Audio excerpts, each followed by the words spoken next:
Nick, vamos testar o microfone? Oi, eu sou Nick. Bem-vindo ao Alpha. A vida é corrida. Todos os dias nos fazemos muitas perguntas. O que devo vestir? Como vai estar o clima? O que vai acontecer hoje? Como ter tempo para tudo? Mas há perguntas mais importantes, como por que estou aqui? Para onde vou? Isso é tudo? Há algo a mais na vida? Estas são as grandes questões da vida, mas raramente há tempo para pensarmos nelas com atenção.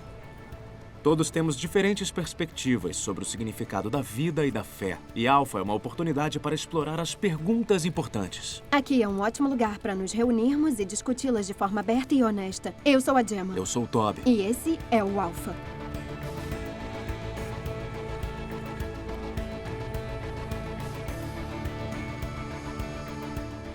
Procuro no Google. Com certeza no Google. Procuro no Wikipedia. Na internet. Eu pesquiso respostas diferentes e depois eu tento combinar todas elas para poder tirar minhas próprias conclusões. Ou com meus amigos. Eu não penso nas questões da vida. São difíceis de responder. No Google? Ou com a minha avó? Eu medito ou leio. Quando eu tenho uma questão sobre a vida, eu pergunto para minha família. Eu ainda não fiz perguntas tão importantes. Falo com a minha mãe e meu pai, basicamente. Eu converso com os meus pais e com a minha avó. Procuro as respostas na biblioteca. Em qualquer sessão por lá, eu não confio nas pessoas ao meu redor. O segredo é fazer sozinho. Tem coisas que tem que fazer por conta própria. Se me sinto confusa, falo com ele. E ele me confunde mais ainda. Mas quando é algo um pouco mais pessoal, eu tento descobrir a resposta dentro de mim, primeiro. Meus amigos me disseram que na primeira noite que foram ao Alpha, ficaram sentados no carro durante meia hora para ver como eram as pessoas que entravam. E depois de um tempo, vendo que estavam entrando pessoas normais, eles resolveram dar uma chance. E uma coisa que pode passar pela sua cabeça é: será que vou ser o único lá que não acredita nessas coisas, que não é cristão, que não vai à igreja? Bom, se você é assim, então está no lugar certo. O Alpha foi criado para pessoas que não se consideram cristãs ou que não vão à igreja. Pode parecer um pouco estranho falar sobre a vida e a fé com pessoas que você nunca viu, mas o melhor de Alpha é que se chega a fazer boas amizades ao longo das semanas. Em boa parte da minha vida estive bem desinteressado no cristianismo. Eu acho que nunca teria participado de algo como Alpha. Não fui criado como cristão. Meu pai era um judeu secular. Ele era agnóstico. E minha mãe não ia à igreja. E eu não tinha nenhum interesse no cristianismo. Em primeiro lugar, eu achava que era muito chato. Para mim, tudo relacionado à igreja, ao cristianismo, à religião era tedioso e triste. E fazia eu me sentir culpado, não sabia por quê, mas não queria saber nada disso. E eu também achava que era mentira. Achava que já tinha refletido sobre o assunto e tinha umas objeções intelectuais e, muito pretensiosamente, me considerava um determinista lógico. E gostava bastante de discutir com as pessoas cristãs. Na universidade eu tinha uma certa reputação por ser um ateu litigioso. Também achava que era irrelevante para a minha vida. Não entendia que alguém que viveu há 2000 anos, a quilômetros de distância, pudesse ter alguma relevância na minha vida hoje. Parecia-me antiquado e irrelevante. Mas, ao mesmo tempo, olhando para trás, agora eu sei que me faltava algo. Digo isso porque eu acho que eu não vivi o presente. Eu estava sempre buscando o que estava por vir na vida. Então, quando eu ia para a escola, dizia: quando acabar as provas, acho que aí, sim, vou começar a aproveitar a vida. Terminei minhas provas e depois de 3 semanas disse: tem de haver algo mais na vida. E pensei: talvez quando eu saia da escola, então desfrutarei da vida. Quando saí da escola, passaram-se 3 semanas e então disse: tem de haver mais na vida. Achei que a resposta fosse uma namorada. Não sei como, mas eu consegui ter uma namorada e, depois de 3 semanas, disse para mim mesmo: tem de haver mais. E, basicamente, estava faltando alguma coisa. Eu estava querendo mais. O ator Jim Carrey disse uma vez: gostaria que todos pudessem ser ricos, famosos e terem tudo o que sonharam, para que percebessem que essa não é a resposta. Muitas pessoas sonham com um nome reconhecido, com fama e fortuna. Muitos sonham em encontrar a felicidade nas relações, carreira, dinheiro, no que for. Mas você já teve aquela sensação de que, por melhor que isso seja, tem de haver algo a mais na vida? Sim, e geralmente a vida não é como pensamos que deveria ser. E mesmo quando acontece de conseguirmos alcançar nossos sonhos, de alguma forma não é suficiente. Não conseguimos nos satisfazer e parece que falta algo. O comediante e ator Russell Brand disse: drogas e álcool não são o meu problema. A realidade é o meu problema. As drogas e o álcool são a minha solução para preencher esse vazio dentro de mim. Jesus disse: eu sou o pão da vida. Em outras palavras, eu sou aquele que acalma o desejo que está no coração de cada ser humano. Jesus afirmava ser a única pessoa que pode satisfazer essa necessidade espiritual. Freddie Mercury, o vocalista da banda de rock Queen, acumulou uma enorme fortuna e atraiu milhões de fãs, mas admitiu em uma entrevista pouco antes de morrer que estava muito só. Ele disse isso: você pode ter tudo no mundo e ainda assim ser o homem mais solitário. Esse é o tipo de solidão mais amarga. O sucesso me deu a idolatria do mundo e milhões de libras, mas me impediu de ter uma coisa que todos precisamos: um relacionamento amoroso e duradouro. Jesus disse: eu sou o caminho, a verdade e a vida. Realmente há só um relacionamento que é totalmente amoroso e que dura para sempre, e é o relacionamento com Deus. E Jesus disse: eu sou o caminho para este relacionamento.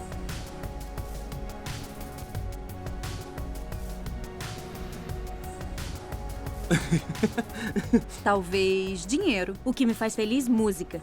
Música, sorvete e queijo. Dormir. Dormir me faz feliz. Ir à academia, ver meus amigos, sair à noite, jogar futebol. Cães. Álcool. Mulheres. Basicamente. A ideia da vida por si só me faz feliz. Roupas. Mulheres. Se há algo a mais na vida? É uma pergunta muito boa. Eu não sei, eu não posso dizer. Acho que estamos aqui para aprender algumas coisas. Nada além disso. Eu tô tentando descobrir, pra ser sincera. Não.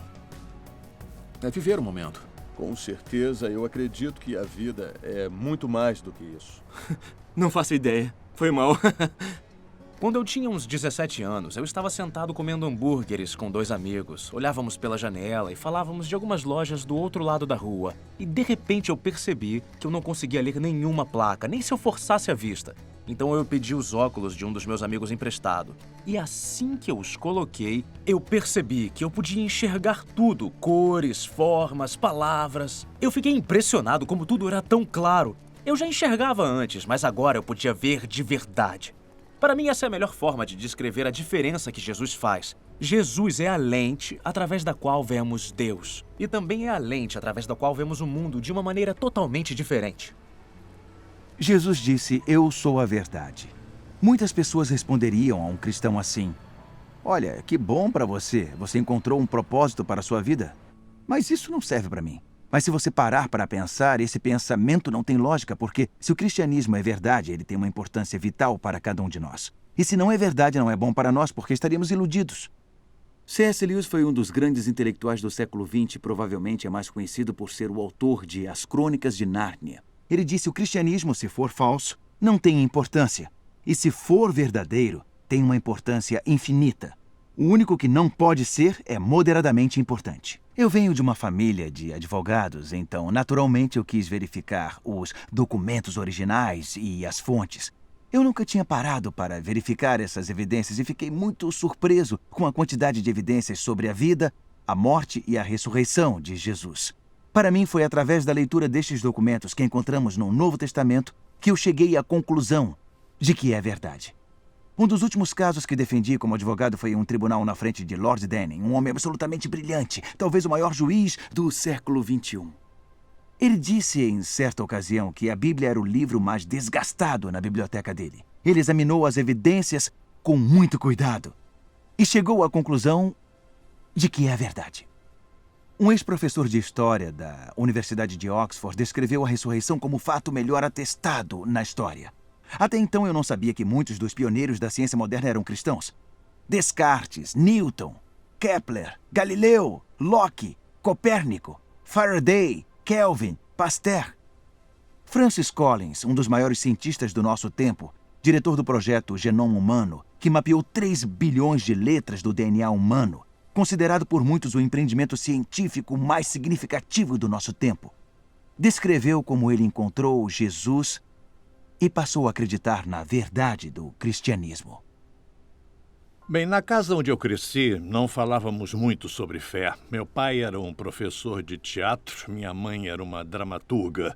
Quando eu fui para a faculdade e começaram as discussões sobre a religião no dormitório tarde da noite, eu não tinha nenhum motivo em particular para dar valor a algum sistema de fé. Nunca foi algo com o qual eu estivesse familiarizado.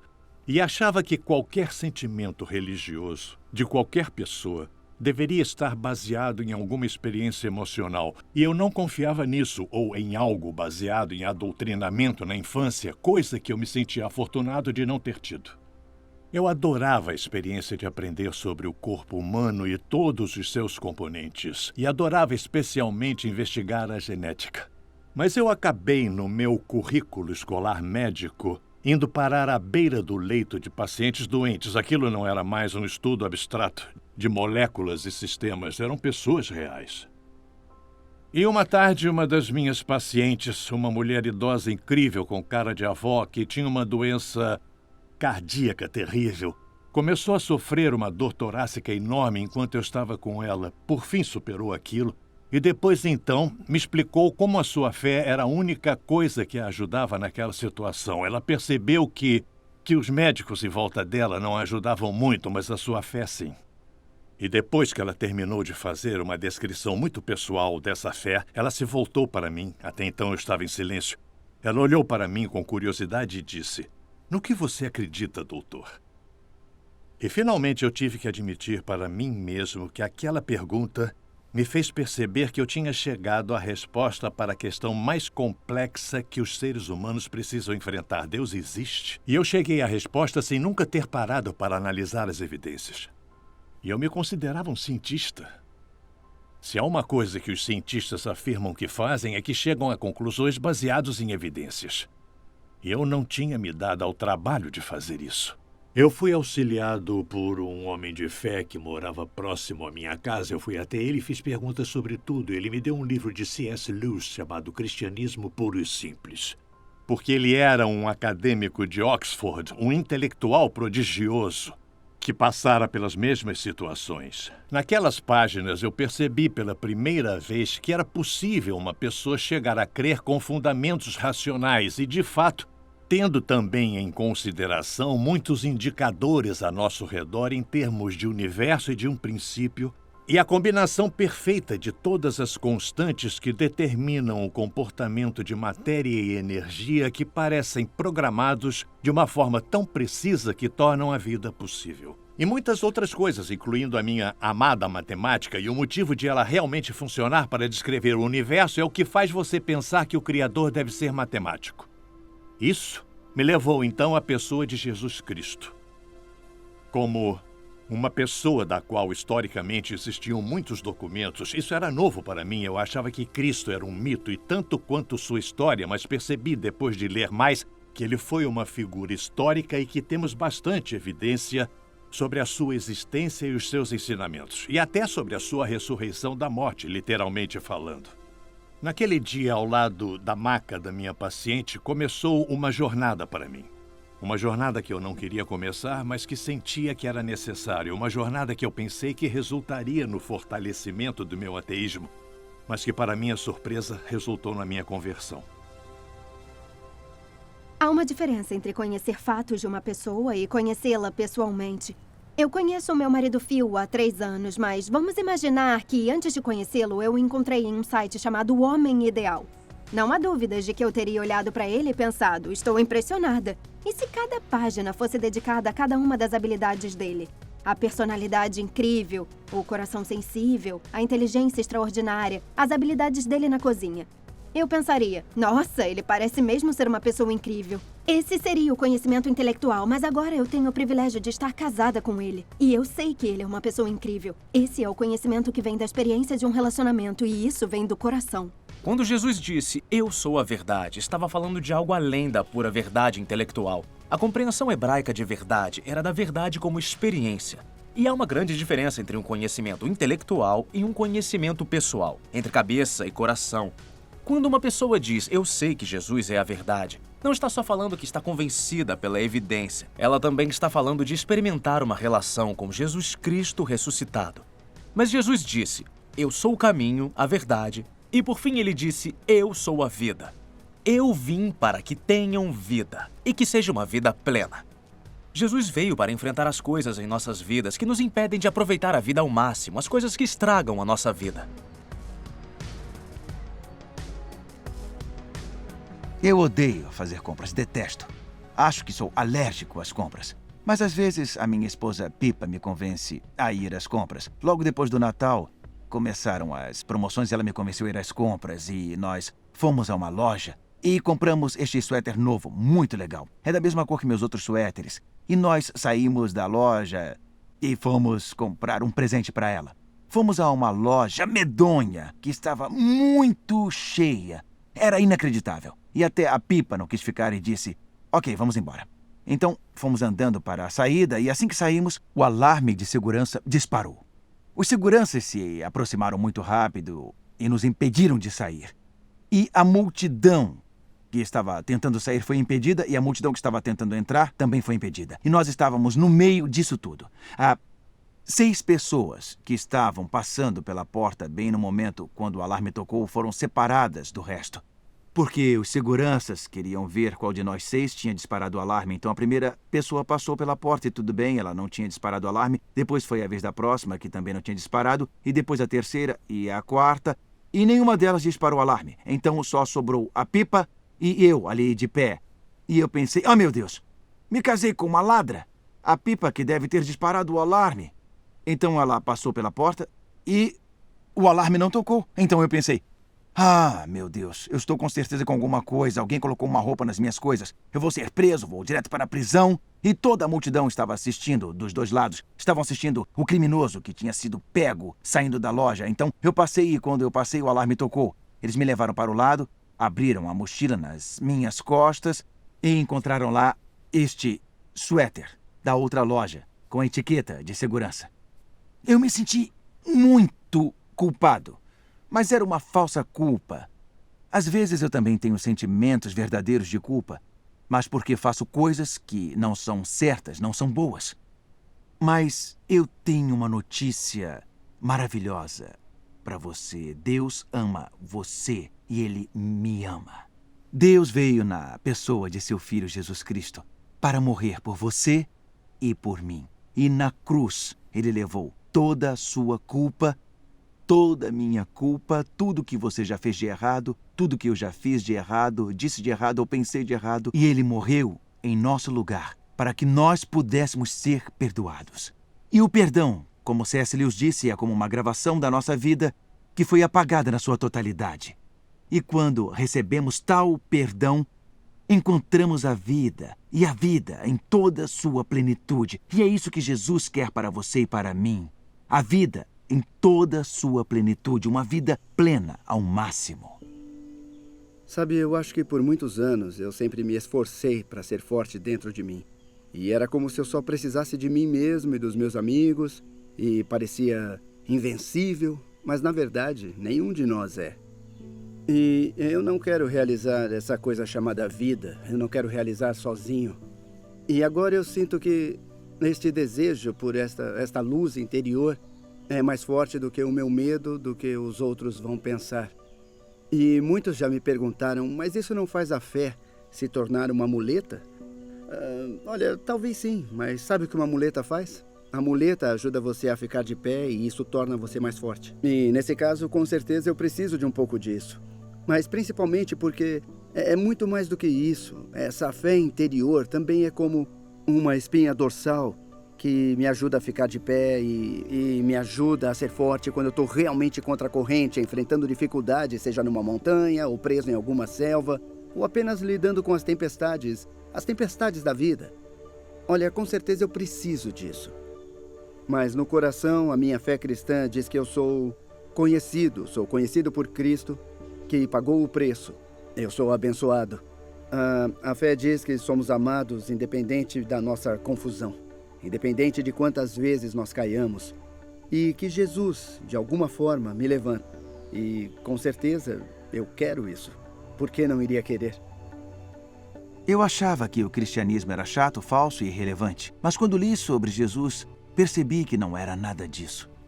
Jesus disse que ele é o caminho para Deus, é o único que traz significado e propósito para a sua vida.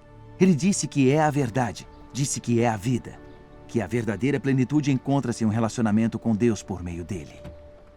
Alpha é um lugar onde você pode ser você mesmo, pode dizer o que pensa e pode desafiar tudo. Nenhuma pergunta é muito complexa ou muito simples. E o seu ponto de vista é tão importante quanto o de qualquer um. E durante as próximas semanas vamos partir em uma jornada juntos, em uma aventura, para explorarmos as questões da vida, da fé e do sentido. Pense dessa maneira. Se você viver até os 70 anos, vai passar 20 anos e 3 meses dormindo. 10 anos e 5 meses assistindo TV. 5 anos e 9 meses em algum tipo de transporte. 7 anos e 6 meses comendo e bebendo. Você tem cerca de 570 mil horas de vida. Então, por que não gastar menos de 24 horas se perguntando sobre as maiores questões da vida? Bem-vindos ao Alpha.